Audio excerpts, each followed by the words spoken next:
So I'm going to be sharing excerpts of this Tucker Carlson interview with President Putin from Russia.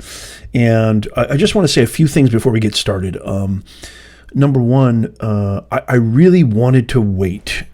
Usually this interview happened yesterday, and a lot of content creators and independent journalists, mainstream media, legacy media, and people like me, it's really imperative that they get things out quickly. And so I'm sure you've already saw a lot of videos talking about this interview, analyzing this interview, summing it up, et cetera, but I really wanted to take my time and study this interview, which I've watched more than 3 times now, the full entire interview.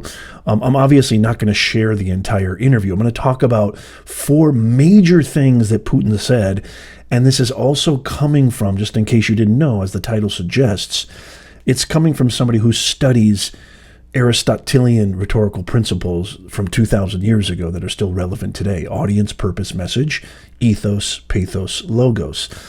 As well as the fact that I'm a communications expert. I've taught at some of the most prestigious universities in the world when it comes to business communications. And so it's coming from that perspective. But let's get right into it. So I just wanted to give that as a preface. So the 4 things that I'm going to be focusing on are when he discusses, U.S. foreign policy. He discusses, what we're doing in our domestic policy, specifically talking about our deficit and our border crisis. I'm going to also look at what he says when he talks about China, and he talks about, is there really a necessity for collaborating with the U.S.? Also, we're going to talk about his mentioning of American decline, the perception of the American decline, which you might have missed. As well as we're going to talk about, when Tucker asks him pointedly, why did you start, what was the trigger point for the Ukraine war? So you're going to get that, as well as when Tucker asks him again, Tucker did a great job, very directly, why don't you just pick up the phone and call Biden? Listen to when we get to that. So stick around, watch this entire video. You don't want to miss it. There's not going to be another video on the entire internet that's like this, examining this interview with Tucker Carlson and Vladimir Putin. The beginning of the interview, and by the way, I'll leave a link to the entire interview in the description, in the comments. And you can also just Google this online. It's everywhere. It's gotten hundreds of millions of views by now, far surpassing anything mainstream media can do combined. I mean, all the networks combined, as well as his old network, Fox News. I mean, it has broken Twitter. It's broken YouTube, et cetera, et cetera. You can find it online, but I'll also leave a link in the description just for your convenience.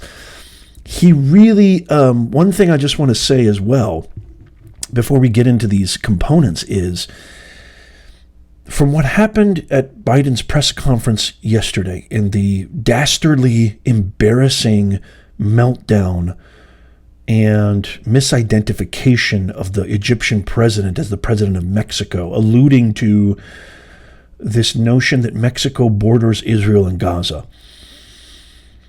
And then listening to, and just a million other things about our president, which just adds another gray hair to my already graying head.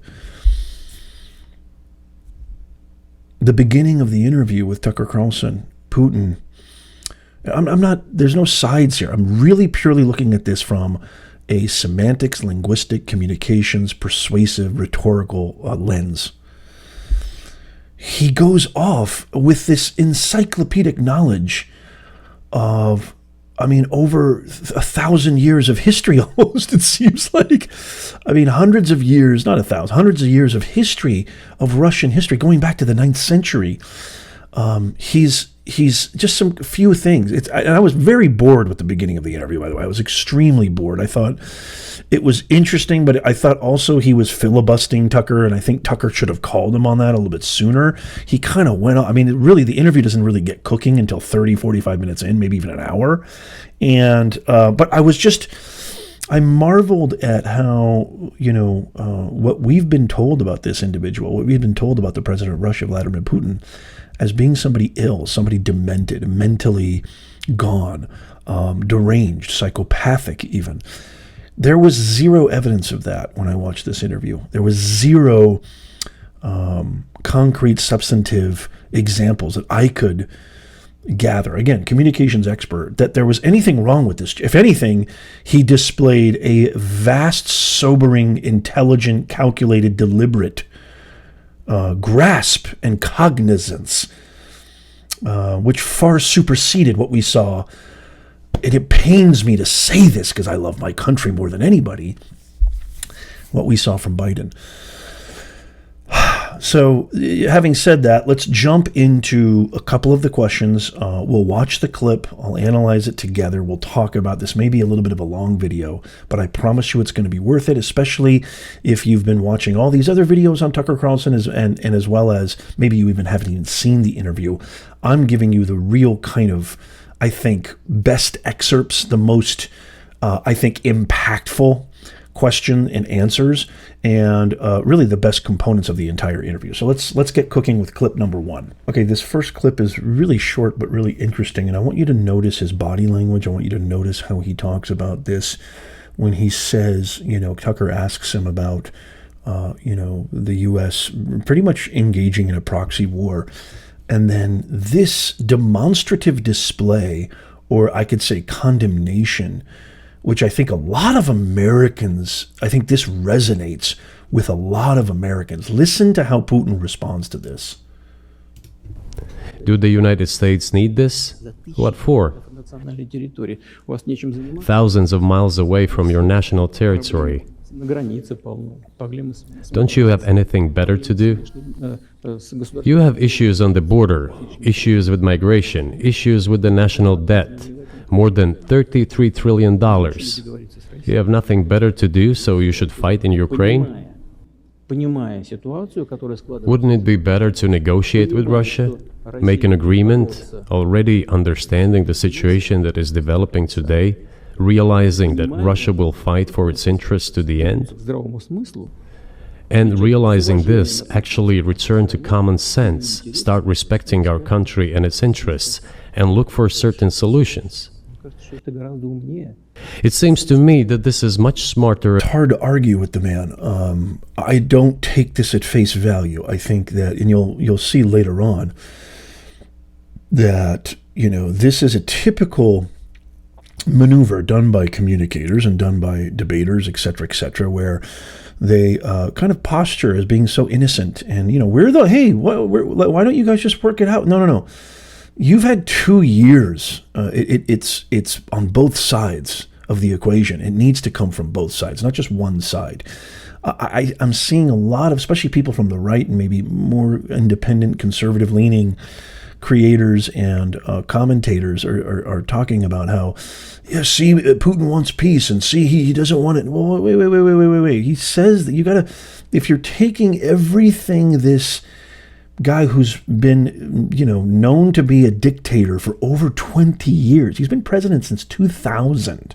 Can you imagine if Biden was president since 2000? Obama, Trump? This guy's been president for 24 years. He's definitely not stupid. But do we have better things to do? You better believe it. And the fact that he has this amazing wherewithal of what's happening in our country, our $33 trillion debt, the fact that our border crisis, which 60 Minutes just did a special on, where it's not just South American immigrants, it's also a heavy number of Chinese immigrants, that they're actually finding maps and pathways and directions directly from TikTok. There's TikToks sharing instructions and maps to get into our country easily without any subterfuge, clandestine, or any problems or obstacles at all. He brings up some very, very poignant points there. However, him acting innocent and saying, why don't you come to the table? Why don't you come make terms with us? Why don't you understand that Russia's never going to back down, etc., etc.? I find it hard to believe that we haven't exercised those options yet. And I would have liked it if Tucker would have done a little pushback on that and say, well, why don't, and he kind of does later, and we'll talk about the next video, maybe a couple of videos down. I think it's really interesting how his, characterization of our foreign policy, his characterization of our priorities is pretty spot on. What do you think? Let me know in the comments. what you think of that excerpt and what do you think of what I'm saying. Do you agree, disagree? I'd love to hear from you. But on to the next, let's go to the next clip here.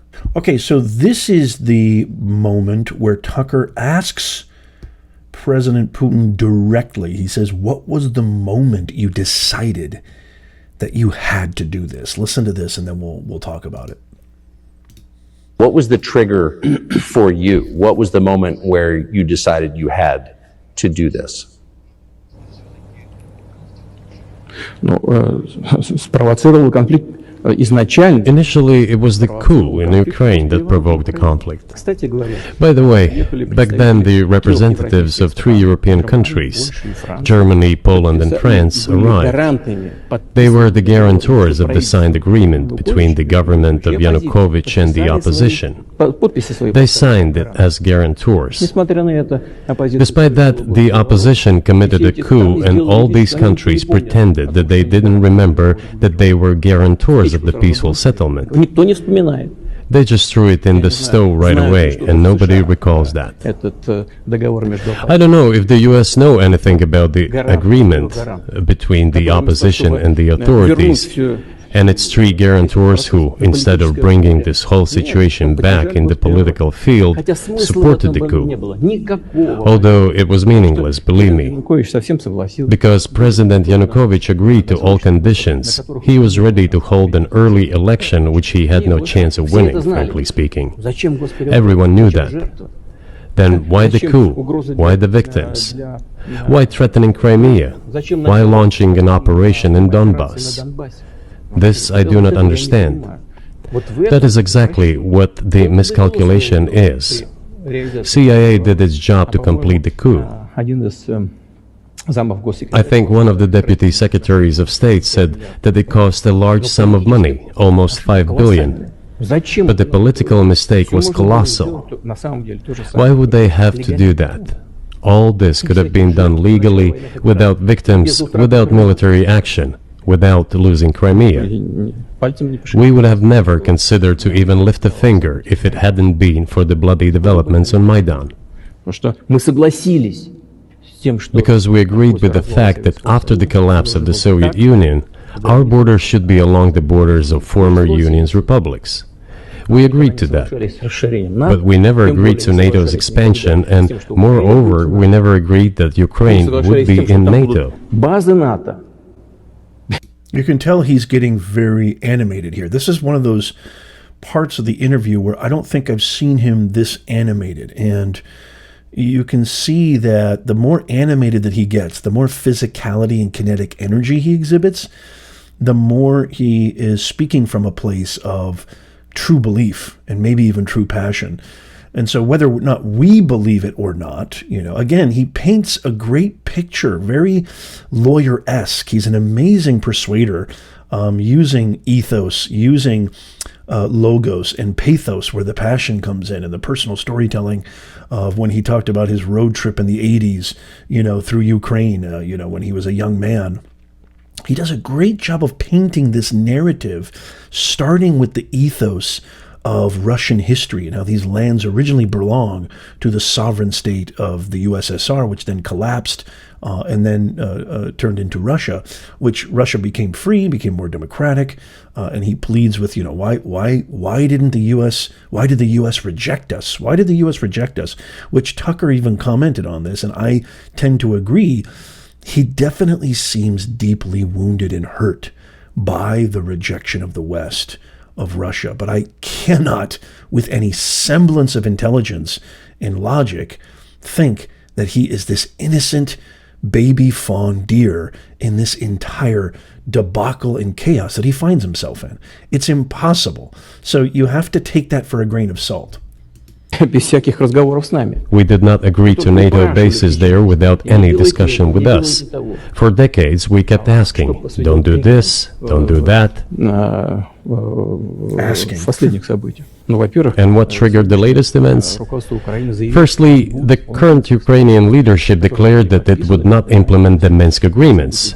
A lot of shrugging, you notice in his body, a lot of leaning back, a lot of raising the hands in frustration, in this paint, again, trying to create the illusion of innocence. There's this constant case that Putin is trying to present, which I find extremely hard to believe, but I'd love to hear what you have to say. But you can't say he's not intelligent. You can't say it may not be a coherent argument. The cohesiveness of what he's saying throughout the 2-hour and 10-minute whatever interview may not be entirely cohesive, but he's doing a good job of presenting himself as somebody who is a competent, accomplished. There's a reason why he's been in power for 24 years. Let's put it that way. Which had been signed, as you know, after the events of 2014 in Minsk, where the plan of peaceful settlement in Donbass was set forth. But now the current Ukrainian leadership, foreign minister, all other officials, and then president himself said that they don't like anything about the Minsk agreements. In other words, they were not going to implement it. A year or a year and a half ago, former leaders of Germany and France said openly to the whole world that they indeed signed the Minsk agreements, but they never intended to implement them. They simply led us by the nose.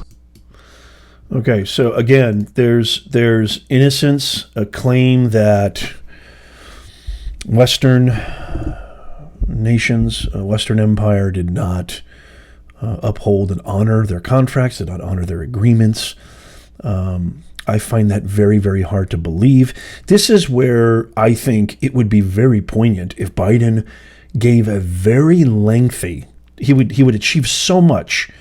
He would achieve all the growing, rising fears and concerns over his mental state, but also maybe go point by point, do what I'm doing here, go point by point and say, nope, that's incorrect. Nope, he didn't try to reach out. Nope, he didn't do this. Nope, there was no agreement. This was the agreement. This is exact. And do it in a fastidious, calm, sober, intelligent, calculated, deliberate, masterful way if you want to prove to the American public that you're fit for office, as well as this kind of information. I mean, this video has over hundreds of millions of views by now. It's going to get even more.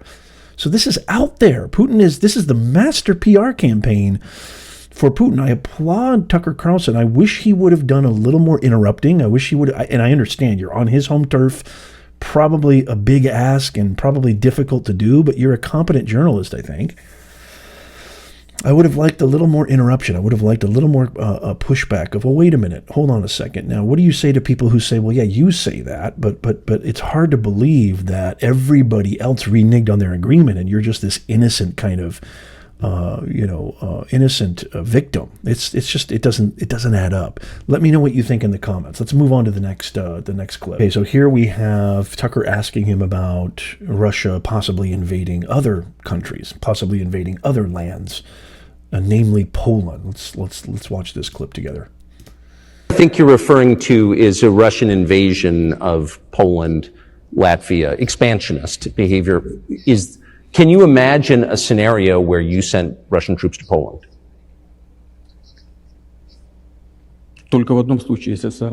Only in one case, if Poland attacks Russia. Why?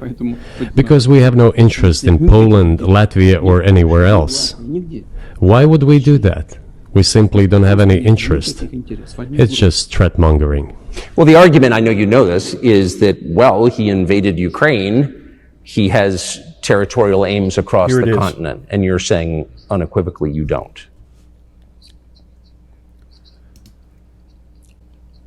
So before he answers that, the reason I'm showing this clip is because there is a widespread, you don't want to call it fear-mongering, but there's a lot of experts from our country, from other Western countries, our allies, et cetera, who are saying, well, if he's going to invade Ukraine, this guy's an expansionist. This guy is he's a Hitler-esque demon of a dictator, comparable to the worst dictators of all time. He's going to invade other countries. So that's why this question gets asked. Это абсолютно исключено. It is absolutely out of the question. Very adamant. You just don't have to be any kind of analyst. It goes against common sense to get involved in some kind of a global war. Глобальная война поставить на грань. And a global war will bring all humanity to the brink of destruction. It's obvious. There are certainly means of deterrence. They have been scaring everyone with us This all is where along. it seems almost has believable. territorial aims across the Because if you continent, watch and you're this, saying watch it how adamant unequivocally he you is don't. with his body language and his direct eye contact. There's other times where he looks away from Tucker, or he looks around, or he looks kind of to the ground, or he laughs to himself in a kind of, garish sort of chuckle to himself. But look at how poignant and how direct he is here with the eye contact. Absolutely not. Это абсолютно исключено. Right? Direct It is eye contact. Even absolutely out of pauses the for a second. question. Никаким аналитиком. You just don't have to be any kind of analyst. It goes against common sense to get involved in some kind of a global Very war. forceful Глобальная hand война gesture. поставить на грань. And a global war will bring all humanity to the brink of destruction. It's obvious. И есть, конечно, средства. There are certainly means of deterrence. They have been scaring everyone with us all along. Tomorrow Russia will use tactical nuclear weapons. Tomorrow That clip specifically, because there's so much talk of Putin being this expansionist, this globalist who, if he's going to invade Ukraine, he's going to invade Vienna, he's going to invade Poland, he's going to invade Latvia, he's going to, there's all this rhetoric that's being tossed about kind of recklessly, if you ask me. Label him as the next Hitler? Holy mackerel. I mean, talk about vilifying, talk about demonizing. And so it's interesting that he responded in such emphatic ways. I mean, very, very key here. So, okay, so let's check out the next clip. I'd love to hear from you, too. Let me know in the comments what you think of that. Okay, so here's where he kind of... This is kind of a funny clip. The war, though, also, I mean, I guess I want to ask one more question, which is, and maybe you don't want to say so for strategic reasons, but are you worried that what's happening in Ukraine could lead to something much larger and much more horrible? And how motivated are you just to call the U.S. government and say, let's come to terms?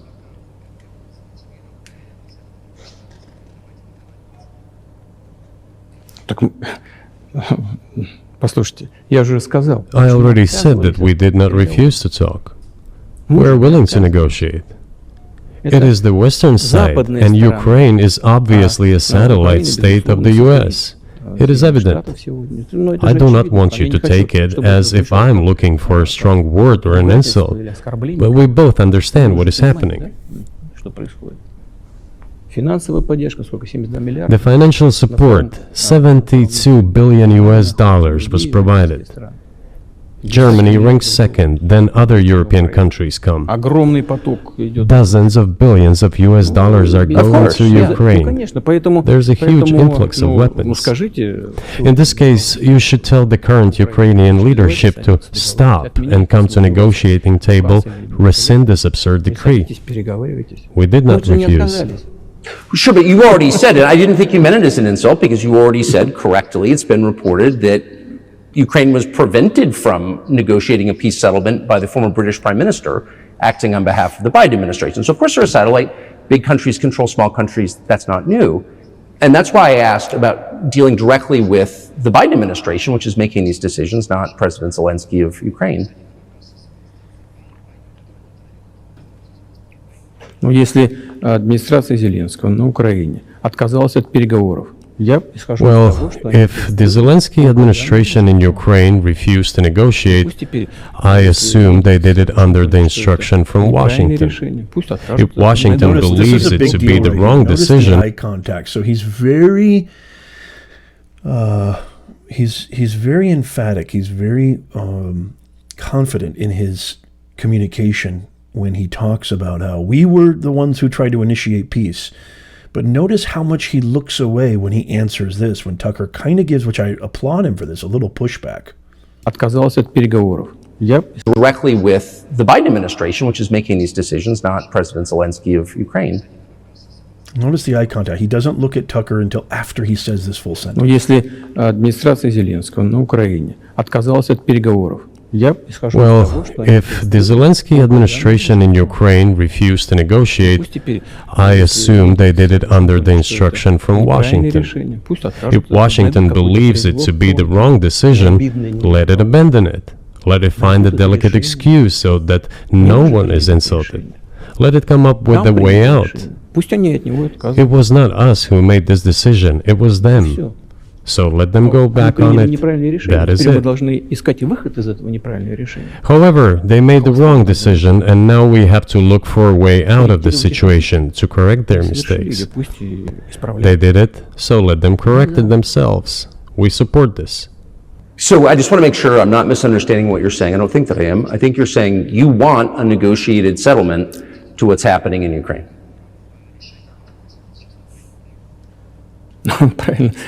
Right. And we made it. We prepared a huge document in Istanbul that was initialed by the head of the Ukrainian delegation. He affixed his signature to some of the provisions, not to all of it. He put his signature and then he himself said, Not to all of it. we were ready to sign it and the war would have been over long ago, 18 months ago. However, Prime Minister Johnson came, talked us out of it, and we missed that chance. Well, you missed it, you made a mistake, let them get back to that, that is all. Why do we have to bother ourselves and correct somebody else's mistakes? No, because people are dying. I know one can say it is our mistake. It was us who intensified the situation and decided to put an end to the war that started in 2014 in Donbass, as I have already said, by means of weapons. Let me get back to furthering history. I already told you this. We were just discussing it.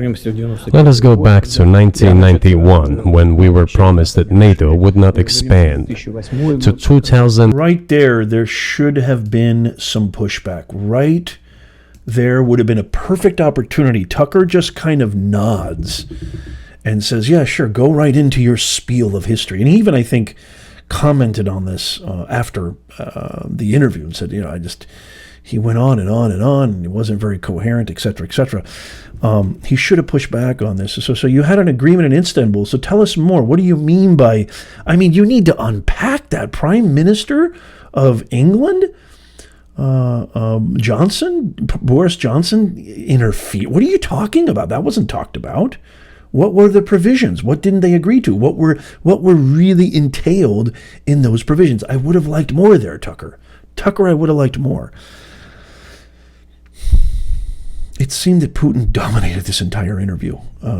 He presented himself well. He presented himself as somebody who really demonstrated why he's been the leader for 24 years, why he's held power for such a long period of time. He didn't convince me. I don't know if he convinced you. I'd love to hear from you. But I think Tucker should have done a little bit of a better job of interfering more, not letting him steer the direction, and almost, like a kind of really good, accomplished Supreme Court judge or what have you, saying, look, counselor, you're pontificating, you're rambling. This is off topic. We need to make this concise. We need answers. We need directness. Stop. You're grandstanding here. You're doing too much yarns, spinning way too many yarns here. He should have done a little bit more of that. Okay, last clip. So here's the last clip that I want to share with you, which I think is really interesting. And he says here, well, actually, there's two more clips. So the next clip is, how he talks about his relationship with President Xi Jinping of China. This is scary. I think we should all look at this very, very carefully, and we'll talk about this. Check out this clip here. So you said a moment ago that the world would be a lot better if it weren't broken into competing alliances, if there was cooperation globally. One of the reasons you don't have that is because the current American administration is dead set against you. Do you think if there were a new administration after Joe Biden that you would be able to reestablish communication with the U.S. government? Or does it not matter who the president is?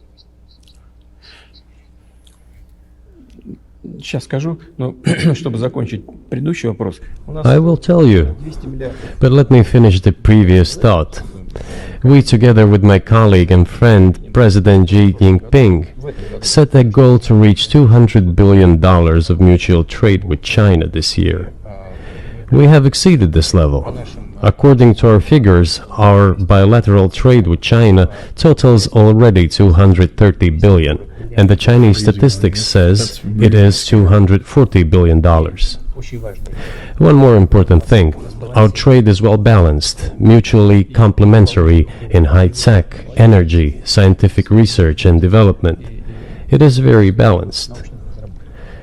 As for BRICS, where Russia took over the presidency this year, the BRICS countries are, by and large, developing very rapidly. Look, if memory serves me right, back in 1992, the share of the G7 countries in the world economy amounted to 47%, whereas in 2022 it was down to, I think, a little over 30%. Мировой экономики составляла The BRICS countries accounted for only 16% in 1992, but now their share is greater than that of the G7. It has nothing to do with the events in Ukraine. This is due to the trends of global development and world economy, as I mentioned just now, and this is inevitable. This will keep happening. It is like the rise of the sun. You cannot prevent the sun from rising. You have to adapt to it. How do the United States adapt? With the help of force, sanctions, pressure, bombings, and use of armed forces. This is about self-conceit.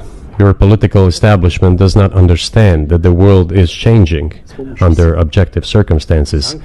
And in order to preserve your level, even if someone aspires, pardon me, to the level of dominance, you have to make the right decisions in a competent and timely manner. Such brutal actions, including with regard to Russia and, say, other countries, are counterproductive. This is an obvious fact. It has already become evident. Very, wow. I mean, very extremely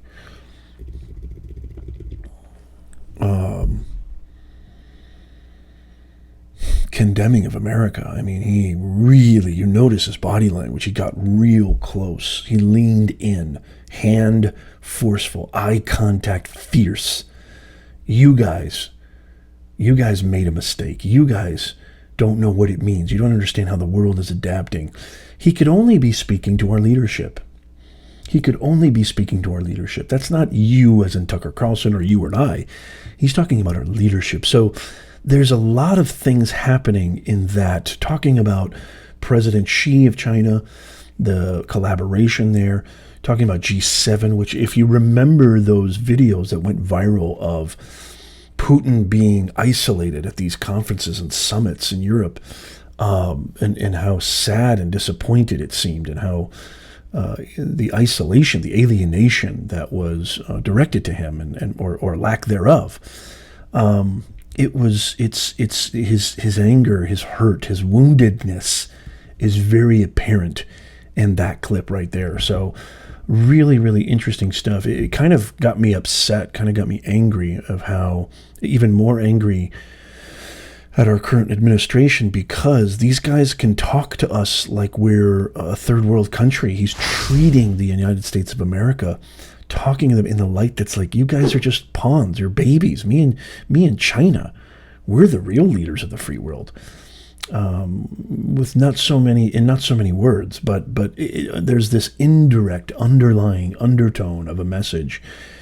It just kind of got me pissed off a little bit. I'm a little angry right now, like even watching that again. But let's continue. I'd love to hear from you. What do you guys think? Let me know in the comments. I would love to hear from you. I try to respond to all the comments personally. Okay. The last clip. Why don't you just work it out? Why don't you just work it out with Biden? This is where he says something that, this is the last clip I'm going to show. This is where he said something really, really interesting. I'd love to hear your thoughts on this. Let's take a look at this right now. But you haven't spoken to him since before February of 2022. Нет, мы не разговаривали. Но у нас есть... No, we haven't spoken. Кстати говоря, вот Certain contacts are being maintained, though. Speaking of which, про мое предложение... do you remember what I told you about my proposal to work together on a missile defense system? Yes. Да. Вот можно спросить у всех. Они же You can все ask all of them. здоровы. All of them are safe and sound, thank God. Бывший президент. The former president, Condoleezza, is safe and sound, and I think Mr. Gates and the current director of the intelligence agency, Mr. Burns, the then ambassador to Russia, in my opinion, are very Yes. successful ambassador. Они все свидетели этих разговоров. They were all witnesses to these conversations. То же самое, Ask если them. вам интересно, что ответить. Same here. If you are interested in what Mr. President Biden responded to me, ask him. You At know any what he rate, seems I talked to hyperbolically aware of, which is so interesting. What I want to look at you guys real fast. Hold on. This is hugely important, and this has to do with ethos and credibility. He's hyperbolically aware of the perception of himself, which denotes intelligence, which denotes a very high level of self-awareness. Self-awareness to me is synonymous with intelligence. He is very, very cognizant of how he's perceived by us Americans because of how he's portrayed in our mainstream legacy media, because of how he's portrayed in Western media across the world, maybe even some Eastern media as well. He's very aware of that. So he constantly goes back to ethos. He brings in a stack of documents. In case you don't believe me, we have archives. He comes. If you don't remember, I didn't show that clip, but this is the boring part that I didn't really like too much in the beginning of the interview, the Tucker Carlson interview with him. He says, if you don't believe me, there's witnesses. If you don't believe me, ask George Bush Sr. He was there. There were other people there. He is very, very aware of the perception of him, of how this muddled, muddy, dark perception of him, this perception of him being deranged, being a lunatic, being a dictator like Hitler, being a liar, being a KGB, ex-KGB, and he hasn't left the badge of KGB on the desk where he should have as the now premier and president of this huge nation. He's a spy. He's very manipulative, etc., etc., etc. He's very aware of that. So his repeated mention that, hey, there were people there, there were witnesses there. You can ask Condoleezza, you can ask him, you can ask her. The president was there. I have files, I have archives, I have documents. Ethos, credibility. Don't just take my word for it. I've said this a lot in my classes. I've said this a lot in my videos. Don't just take my word for it. Always do your own critical thinking. Exercise your own sovereignty, critical discernment. That's the aim of this channel. I got to give him massive credit for that. I have to give him very, very big kudos for that because it shows a heightened sense of self-awareness, which I don't know. I don't know if our current president even has an idea where he is half the time. I say that seriously, by the way. I'm not saying that facetiously. Okay, let's get back to this. to him about it. I'm definitely interested, but from the outside, it seems like this could devolve or evolve into something that brings the entire world into conflict and could initiate a nuclear launch. And so why don't you just call Biden and say, let's work this out? Что решить? Все очень... What's there to work out? It's very simple.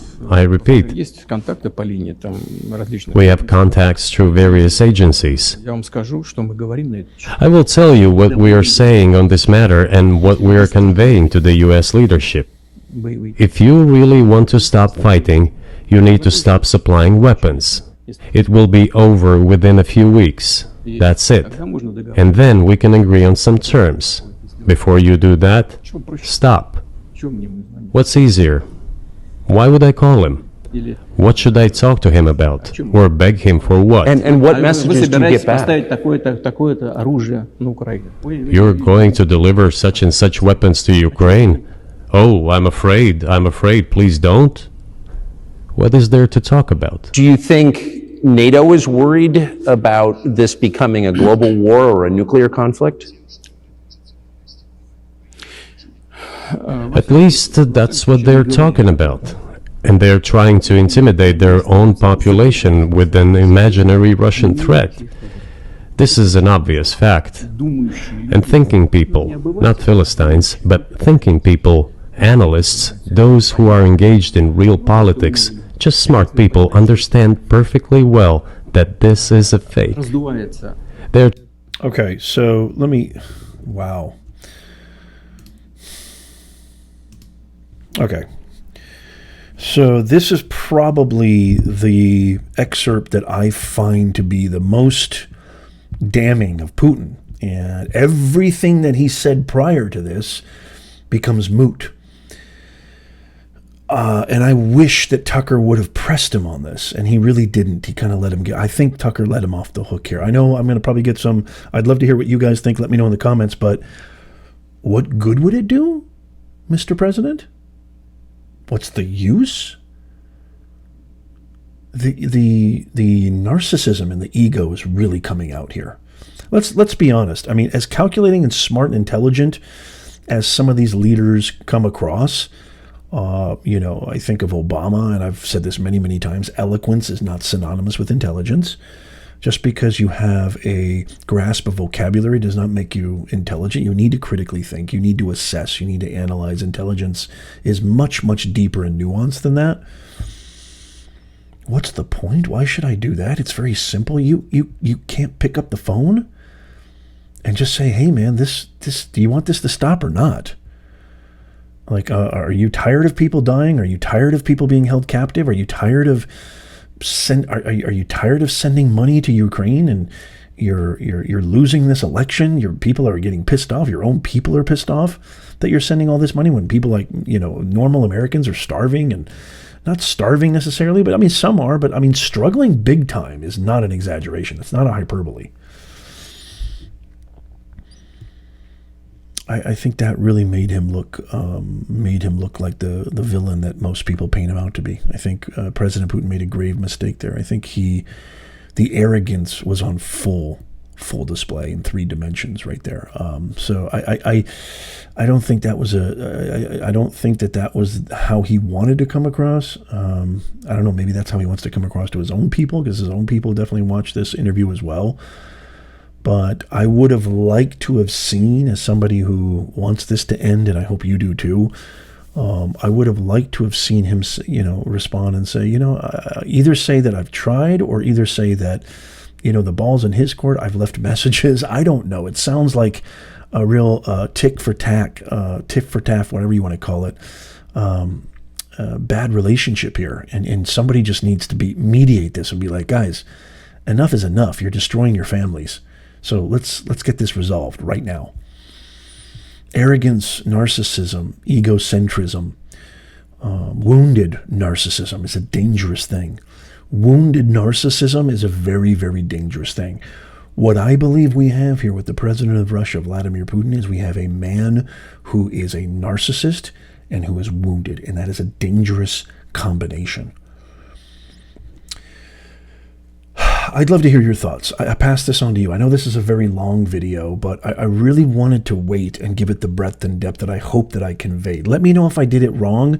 It's my aim to make the best content possible. It's my aim to bring us together, to look at things critically, to look at things from a perspective of intelligence, thoughtfulness, critical discernment, so we can arrive at some type of truth, some type of objectivity, some type of practicality, which affects everything we do in life, which affects every decision that we make in life, especially the most important decisions happening in this year of our Lord, 2024, what I call the most consequential year in American history in the past 150 years, maybe since the Civil War.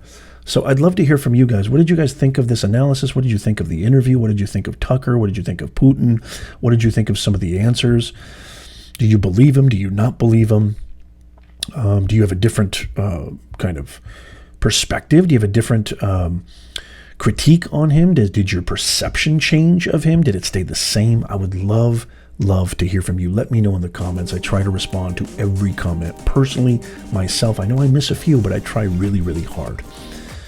Make sure you check out these videos right here before you go. Subscribe, hitting that button right down there. Follow in the pinned comment is our free newsletter. Don't miss out on that.